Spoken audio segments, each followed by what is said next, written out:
Salut les amis et bienvenue sur l'Arène Hakem où le football mérite d'être vécu. Ça fait plaisir de vous retrouver encore sur cette chaîne. Wesley Fofana. Waouh.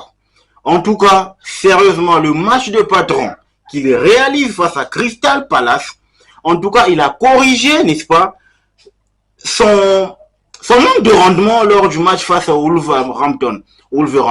Je pense qu'il s'est beaucoup amélioré après une semaine. Avant que je ne puisse développer cette vidéo, commence par t'abonner, liker, partager la chaîne car c'est important, on est en train de grandir. N'oublie pas surtout de me donner, n'est-ce pas, de la force car je compte sur toi.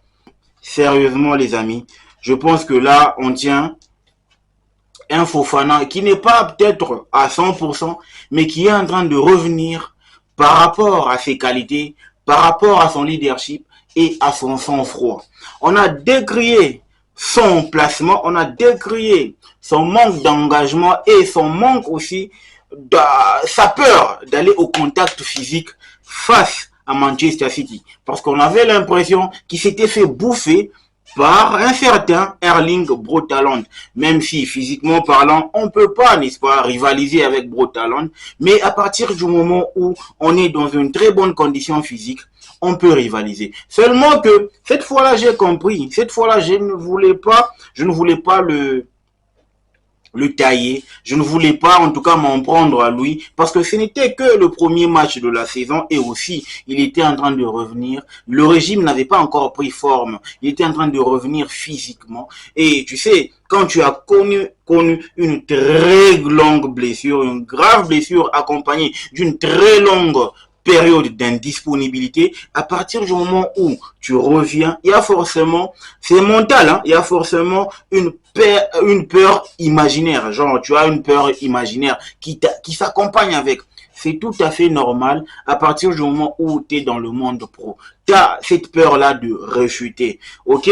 C'est pour ça que moi, je n'ai pas senti son engagement face à Manchester City, face au Wolverhampton. Carrément, on a vu un peu mieux. C'est un gars qui avait tendance à se libérer. Ok? On a compris que là, Fofana tente quelque chose.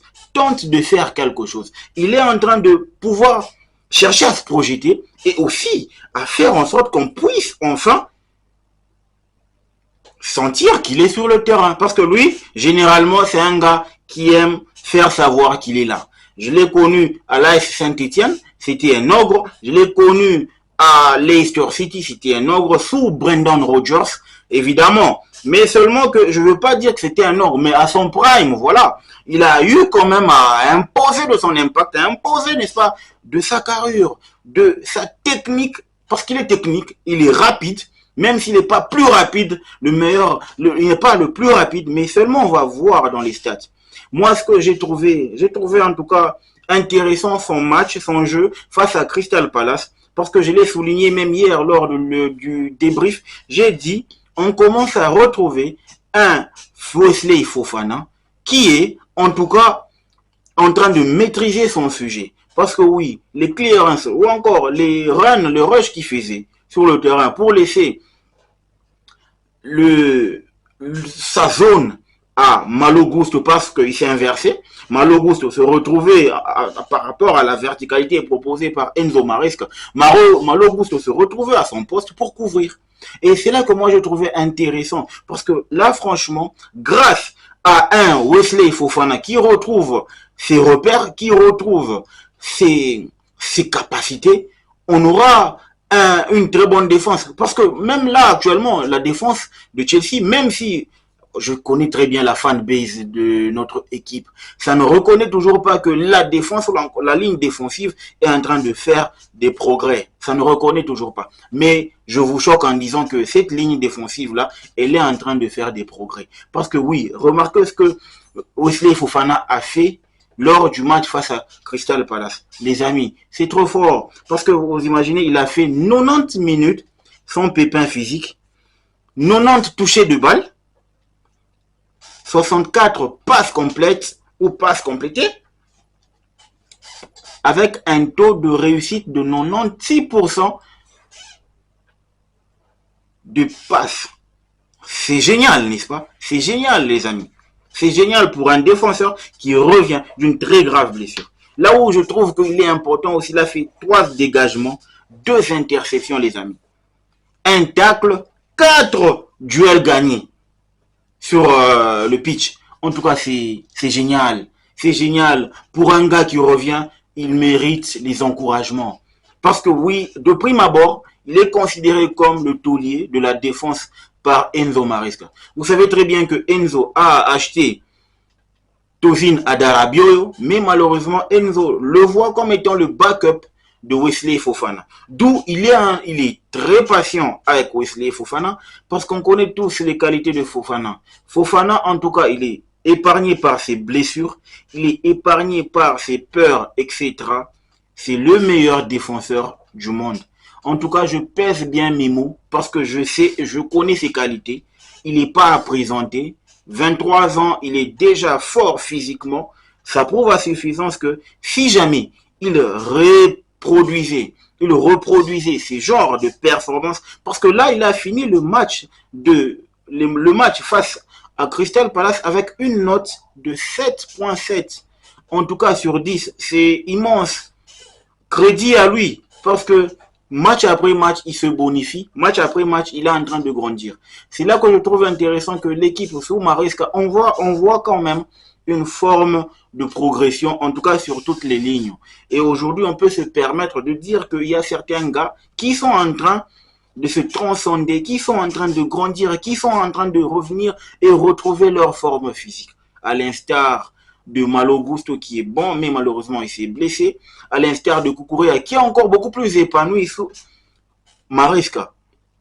Lévi Colville qui commence à corriger ses errements défensifs, les amis. En tout cas, il faut donner du crédit à Maresca. Même si les points n'arrivent pas, mais je trouve que dans la globalité, on est en train de voir petit à petit un certain collectif sortir de ce groupe, un certain collectif sortir, n'est-ce pas, sous Maresca. Et on est en train de voir une vision claire du jeu et aussi des automatismes qui se créent. Quand tu regardes un gars comme, même si c'est pas à l'ordre du jour, un gars comme Madueke qui sait exactement où Palmer se trouve et vice versa, de la connectivité comme ça, on aime et on adore.